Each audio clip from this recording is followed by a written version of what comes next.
ඉතින් ළමයි අද අපි ආවේ සංකපාල රජමහා විහාරස්ථානයේ වැඳ පුදා ගන්න. ඉතින් මේ සුන්දර තැන තියෙන්නේ ඇඹිලිපිටිය ප්‍රාදේශීය ලේකම් කොට්ටාසයට අයිති සුන්දර ගමක් ඇතුලේ තමයි මේ සංකපිටිය රජමහා විහාරය පිහිටලා තියෙන්නේ.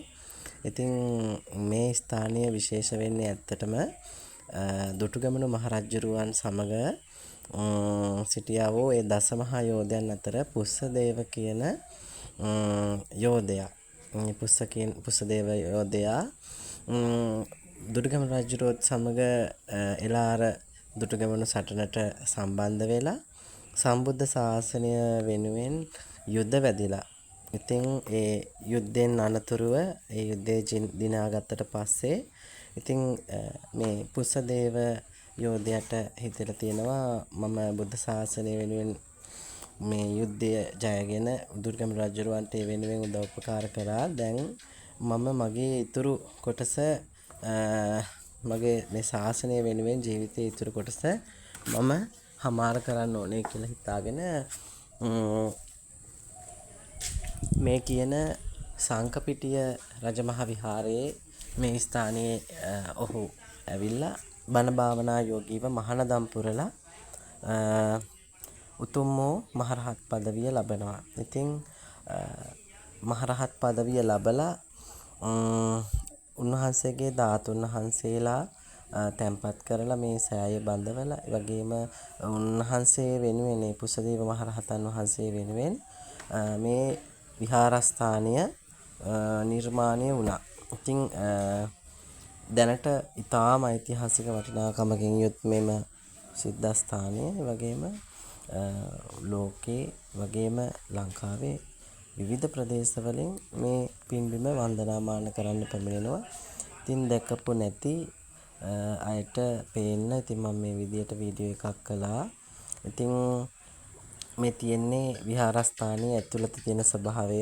ඉතින් පෞරාණික මහා විෂ්ණු දෙවියන්ගේ පිළිම වහන්සේ නමක්, ඒ වගේම විහාරගයක්, ඒ වගේම ඊටාම අලංකාර බිතු සිතුවම් වලින් සම්පූර්ණ වෙලා තියෙන, ඒ වගේම බෞද්ධ ආගමික වශයෙන් විවිධ ජාතක කතා වස්තුන්, විවිධ බුද්ධ ප්‍රතිමා වහන්සේලා, ඒ වගේම ඊටාම පැරණි ස්කන්ධ කුමාර කතරගම දෙවියන්ගේ දේව ප්‍රතිමා වහන්සේ පවා මේ විහාරයේ ඇතුළත නිර්මාණය කරලා තියෙනවා.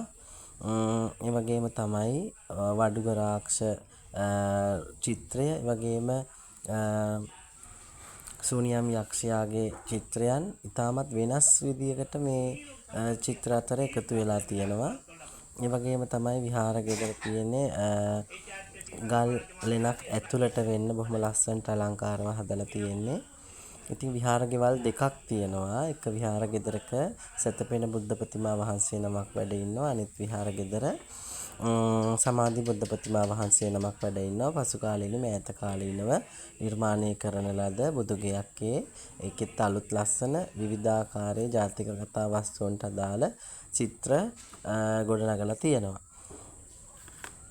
ඒ වගේම තමයි මේ විහාර ගෙදරට එළියෙන් අපි තවත් උඩට යන්න අවස්ථාව ලැබුණා. චෛත්‍ය වහන්සේ නමක් වැඩ ඉන්නවා. මොකෙන් බෝධින් වහන්සේලා නමක් වැඩ ඉන්නවා. ඒ සියලු දේවල් ඉතාම පැරණි පෞරාණික වටිනාකමකින් යුත් ස්ථානයක ජීවිතේ එක වතාවක් හරි වන්දනාමාන කරලා සදහසිත උපදවගෙන බුද්ධ ආලම්බන ප්‍රීතියෙන් වන්දනා කර යුතු ඉතා වටිනා කියන පින්බිමක්.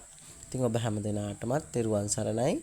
උතුම් වූ සංකපිටිය රජමහා විහාරයේ පුද පූජා ලැබූ උතුම් වූ පුස්සදේව මහරහතන් වහන්සේගේ පීඨ ආශිර්වාදයේ රැකවරණය සර්ව ආරක්ෂාව ලැබේවා කියලා එකසිතින් මම ප්‍රාර්ථනා කරනවා.